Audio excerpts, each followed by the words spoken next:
we're going to move to our questions. There's been a really good deep dive on clarity and how it impacts chaos. But let's talk about, it sort of falls in line with that, right? So Rob's talking here about the importance of process and in clarity. And Steve, I'm going to go to you on this one first because you started answering this question earlier, right? When you talked about so long ago. Was it Keith, Eric, Kevin, the sales guy? Oh, Kevin, the sales guy. Yeah. Yeah. Yeah. Yeah. How Yeah. much chaos is created by the lack of process versus lack of adhering to process? Well, yeah, in my consulting work, I am truly amazed at the number of people who either have no process at all, or they've got um this convoluted process that is, incomprehensible. Certainly, my Kevin story was, here's a guy who routinely bypasses existing process. But most of all, I think the majority of companies have spent a lot of money um, proceduralizing development. We've got DevOps now, we've got daily builds, we've got check in, check out. I mean, they've really optimized the building. And Grant, you said this earlier. Now they're finding that we know how to build product. We don't know what product to build.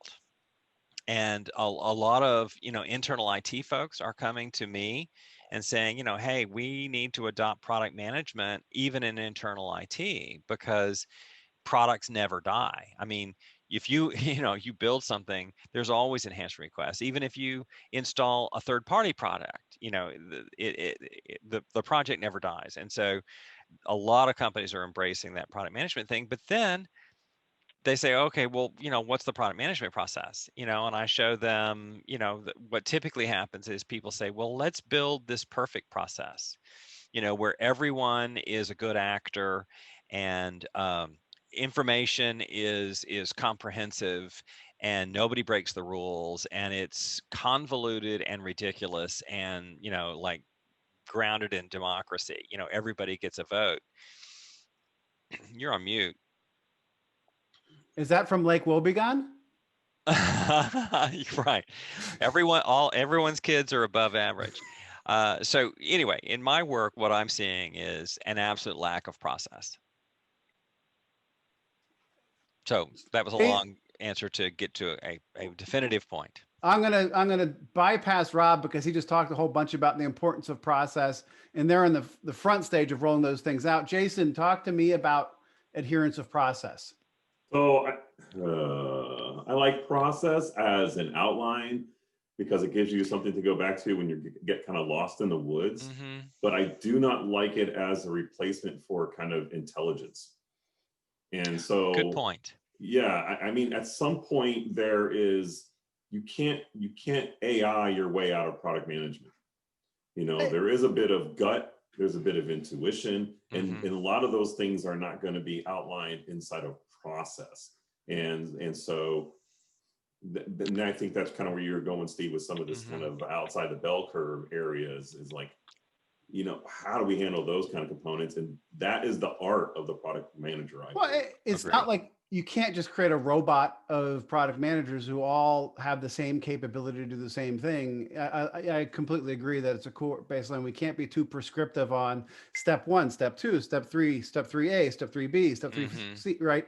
You need the outcomes, right? Manage them on the outcomes for each. So artifacts and what you're getting to, how people get to them. Now we may be able to dig in after the fact and see the quality of the artifact and say, okay, wait, did you do your market engagement visits? Did you validate this type of stuff? But you got to give them, here's what we're looking for. Here's the outcome, but the process is part of that, the outcome in the process, right?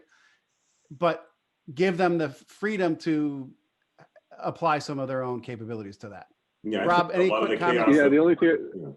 Sorry, go ahead. The only thing I would say is I love process, and I think process becomes your day-to-day manager because you can't manage people. The process is what manages. When I was in consulting, management consulting, where I tend to see problems is when there's inconsistencies. Two things: inconsistency in the process, and so nobody really knew what they were doing, and then bastardization of the process. Management just didn't adhere to what they put in place, and they bastardize it for their own benefit, and that creates inconsistencies, and then the process falls apart. Mm-hmm. Well, I'll go back to upstream in the stuff from Dan Heath. He was talking about how if you manage, most of our systems manage the reactive nature, right? You can measure how many tickets a cop gives, right? Which is the reactive nature. You don't measure how many accidents a cop paying attention to stops, right? And so you need to make sure you're looking at the outcome, not the activity at times, Mm-hmm. when you're doing that system thinking.